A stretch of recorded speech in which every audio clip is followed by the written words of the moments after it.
Hello friends, आप सभी का स्वागत है स्टडी कवर क्लासेस में। तो आज की इस वीडियो में हम लोग जेसीईआरटी क्लास 7 साइंस चैप्टर 1 पौधों में पोषण को जो है सो पढ़ने वाले हैं और समझने वाले हैं। तो बने रहिए एंड तक, और पहली बार आए तो चैनल को सब्सक्राइब कीजिए और दोस्तों को भी शेयर कीजिए। तो चलिए हम लोग पढ़ते हैं और एक एक करके हम लोग पॉइंट को समझते हैं। तो पहला चैप्टर है आपका पौधों में पोषण, न्यूट्रिशन इन प्लांट्स इंग्लिश में। ठीक, तो बोलता है कि क्या पौधों को भी भोजन की आवश्यकता होती है? तो जी जरूर। अगला देखिए यहाँ पे, सभी जीवित प्राणियों को विविध गतिविधियों जैसे शरीर की वृद्धि, शरीर के टूटी फूटी कोशिकाओं की मरम्मत एवं जैविक प्रक्रियाओं के लिए आवश्यक पदार्थों की आपूर्ति के लिए ऊर्जा की जरूरत पड़ती है। यानी शरीर की वृद्धि के लिए, शरीर की टूटी फूटी कोशिकाओं को मरम्मत करने के लिए, शरीर की मरम्मती करने, उसको बढ़ाने के लिए ऊर्जा की आवश्यकता होती है, जिसको एनर्जी कहा जाता है। ठीक, यह ऊर्जा उन्हें कैसे प्राप्त होती है? यह ऊर्जा उन्हें भोजन से प्राप्त होती है। कहाँ से प्राप्त होती है? तो ये खाना खाने के द्वारा हम लोग जो खाते हैं तो वहाँ से हम लोगों को क्या ऊर्जा प्राप्ति होती है। इसका अर्थ यह हुआ कि पौधों को भी भोजन की आवश्यकता होती है। यानी पौधा भी क्या है? एक जीव है, जिसका मतलब, चलिए रुकिए थोड़ा यहाँ पे, पिछली कक्षा में आपने भोजन के विभिन्न घटकों के बारे में विस्तार से अध्ययन किया है। भोजन में उपस्थित विभिन्न घटक जैसे कार्बोहाइड्रेट, प्रोटीन, वसा, विटामिन एवं खनिज, जिन्हें पोषक तत्व कहते हैं। आपका क्या हो गया? कार्बोहाइड्रेट, प्रोटीन, वसा, ये सब आपका क्या हो गया? पोषक तत्व हो गया। ठीक, आप लोग कहीं पे क्वेश्चन आएगा पीछे, मतलब क्वेश्चन आंसर में, तो आप लोग वहाँ से पोषक तत्व का नाम लिखे बोलेगा तो हम लोग यही सब लिख देंगे। अगला बोलता है जो हमारे शरीर के विभिन्न कार्यों के लिए आवश्यक है, यानी सबका एक अलग अलग काम होता है।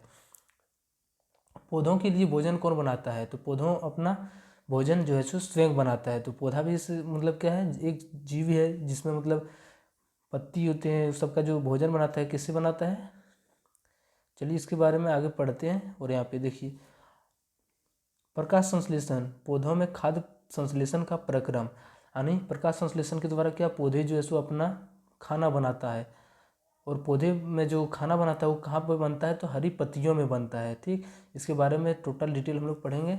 चलिए, पौधों की हरी पत्तियों में कुछ पदार्थ ऐसे होते हैं जो भोजन बनाने में सहायता करते हैं।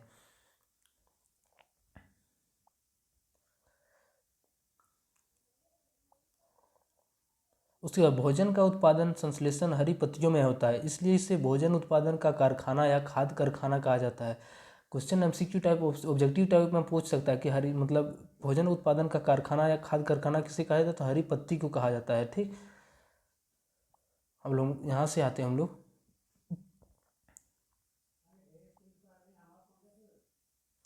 पौधों की हरी पत्तियों में हरित लवक या क्लोरोप्लास्ट नामक एक प्रकार की संरचना पाई जाती है, जिसे क्लोरोप्लास्ट में हरे रंग का एक वर्णक पाया जाता है, जिसे पर्णहरित कहते हैं। यह सिर्फ पौधों में पाया जाता है, यानी जिसके कारण पत्तियां जो है सो हरा रहता है, उसके किसी कारण? तो क्लोरोप्लास्ट के कारण। ठीक,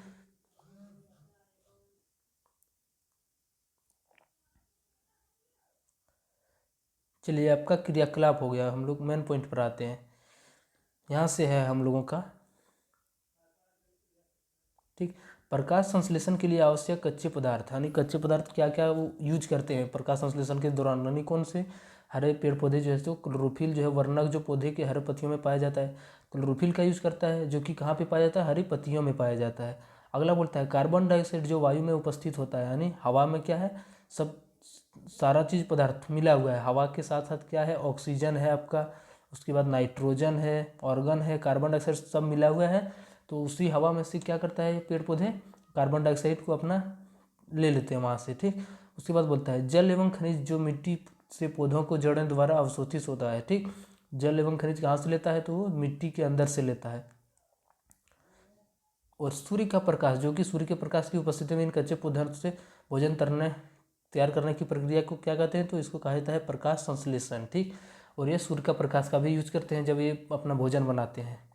तो चलिए इसका डिफिनेशन हम लोग थोड़ा पढ़ लेते हैं कि प्रकाश संश्लेषण में, कि हरे पौधों द्वारा सूर्य के प्रकाश की उपस्थिति में क्लोरोफिल, कार्बन डाइऑक्साइड तथा जल का उपयोग कर भोजन बनाने की प्रक्रिया को प्रकाश संश्लेषण कहते हैं। यानी हरे पौधों द्वारा सूर्य के प्रकाश की उपस्थिति में क्लोरोफिल, कार्बन डाइऑक्साइड तथा जल का उपयोग कर भोजन बनाने की जो प्रक्रिया कहलाती है वो क्या कहलाती है? प्रकाश संश्लेषण कहलाती है। अगला बोलता है इस प्रक्रिया में मुख्यतः ग्लूकोज जो एक कार्बोहाइड्रेट या शर्करा बनाता है और ऑक्सीजन निर्मुक्त होता है, यानी ये कार्बन डाइऑक्साइड को लेता है और इस यहाँ से क्या मुक्त होता है यानी छोड़ता क्या है, तो कार्बन और ऑक्सीजन जो छोड़ता है, जो हम लोग के लिए आवश्यक होता है, ठीक, हम लोग जिसके द्वारा श्वसन कर पाते हैं।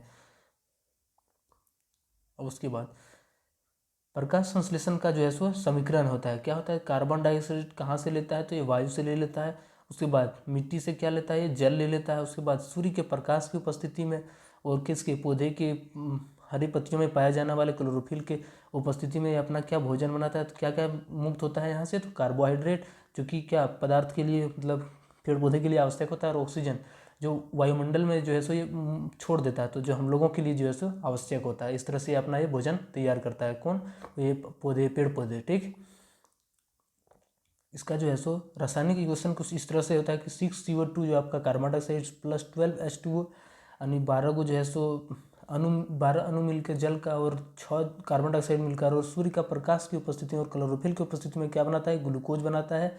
फिर से आपका ऑक्सीजन बनाता है और लास्ट में आपको हाइड्रोजन यानी पानी भी छोड़ता है, ठीक। तो पानी जो छोड़ता है कहाँ से छूटता है, तो रंध्र के द्वारा। कहाँ से, पत्ती को जब ज़्यादा मात्रा में पानी हो जाता है ये रंध्र के द्वारा बाहर निकाल देता है, जो कि वातावरण में छोड़ देता है, ठीक।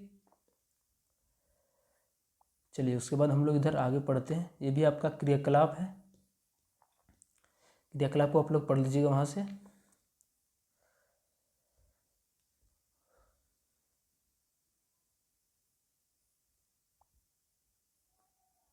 चलिए अब हम लोग यहाँ पे मेन पॉइंट रंध्र पर आते हैं, ठीक। तो बोलता है पौधों की पत्तियों की सतह पर छिद्र होते हैं, पत्तियों की सतह पर स्थित ऐसे छिद्रों को रंध्र कहा जाता है। यानी पौधों में जब हमारा इस तरह से पत्तियाँ होती है उसकी इस तरह से क्या होता है,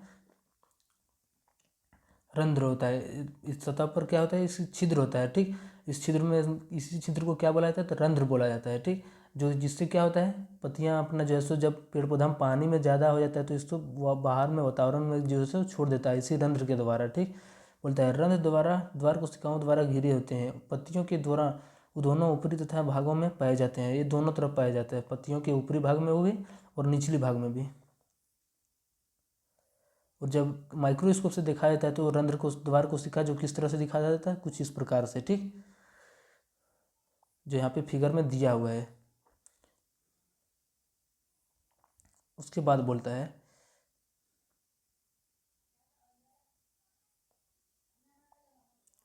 क्या जल एवं खनिज भी इसी तरह हरी पत्तियों तक पहुँचते हैं। नहीं, जल एवं खनिज वाहिकाओं द्वारा पत्तियों तक पहुँचाए जाते हैं। यानी जल और खनिज क्या है, हरी पत्ती द्वारा पहुँचाया जाता है, तो ये नहीं, ठीक। ये वाहिकाएं नलिका के समान होती है। चलिए बोलता है कि यदि प्रकाश संश्लेषण नहीं होगा तो क्या होगा। अगर यदि पेड़ पौधे जो है सो प्रकाश संश्लेषण की प्रक्रिया नहीं करेंगे तो क्या हम लोगों के लिए ऑक्सीजन लेना भी नामुमकिन हो जाएगा। उसके बाद कार्बन डाइऑक्साइड का मात्रा भी जो है सो वातावरण में घट जाएगा। हर क्षेत्र से हम लोग क्या होगा, संकट में आ जाएगा अगर यदि पेड़ पौधे भोजन नहीं बनाएंगे। तो क्या बोलता है, यदि प्रकाश संश्लेषण नहीं होगा तो प्राणियों को खाद्य पदार्थ उपलब्ध नहीं होगा। ऐसी स्थिति में पृथ्वी पर पाए जाने वाले समस्त जीव नष्ट हो जाएंगे, यानी सारा जीव जो है सो खत्म हो सकता है। ऐसा संकट बन सकता है अगर यदि वो सभी मतलब पेड़ पौधे जो है सो करना अपना मतलब प्रकाश संश्लेषण करना बंद कर दे। अस्तित्व प्रत्यक्ष या परोक्ष रूप से पौधों द्वारा निर्मित भोजन पर ही निर्भर करता है। हम लोग जो खाते पीते हैं वो भी कहाँ से मिलता है, तो हम लोगों को पेड़ पौधे से ही मिलता है, ठीक। और यदि पेड़ पौधे ही नहीं रहेंगे तो हम लोग कहाँ से बचेंगे। उसके बाद प्रकाश संश्लेषण के दौरान भोजन के अतिरिक्त सभी जीवों के लिए अति आवश्यक ऑक्सीजन भी निर्मित होता है। यानी जितना भी जीव है सबको जीवित रहने के लिए ऑक्सीजन का तो आवश्यक है ही। अगर यदि ये पेड़ पौधे प्रकाश संश्लेषण की क्रिया नहीं करेंगे तो ये ऑक्सीजन का प्राप्ति हो ही नहीं, तो हम लोगों का भी जीवन जो है सो बहुत ही अस्तित्व जो है सो खतरा में आ जाएगा।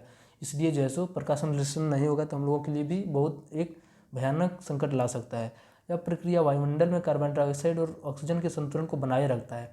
यानी समय समय पर क्या करता है, ऑक्सीजन को छोड़ता है और कार्बन डाइऑक्साइड को एब्जॉर्ब करते रहता है, ठीक। ये मेंटेनेंस को जो कहाँ से होता है, तो प्रकाश संश्लेषण के द्वारा ही होता है। अतः प्रकाश संश्लेषण की अनुपस्थिति में जीवन की कल्पना भी करना असंभव है। इसलिए सरकार द्वारा समय समय पर वृक्षारोपण भी चलाया जाता है। यानी अगर यदि ये प्रकाश संश्लेषण करना बंद कर दे तो हम लोगों का जीवन जो है तो खतरा में आ जाएगा, ठीक। इसलिए सरकार के द्वारा समय समय पर क्या वृक्षारोपण कार्यक्रम तो है, रोपण वोपण आपका जो है सो करते रहता है, ताकि जो है सो इस सब का मेंटेनेंस जो है सो कभी घटे नहीं। चलिए मिलते हैं इसका पार्ट 2 में अगला दिन। 27 दिसंबर को। तब तक के लिए चैनल को नए नए चैनल को सब्सक्राइब कीजिए और दोस्तों को शेयर कीजिए।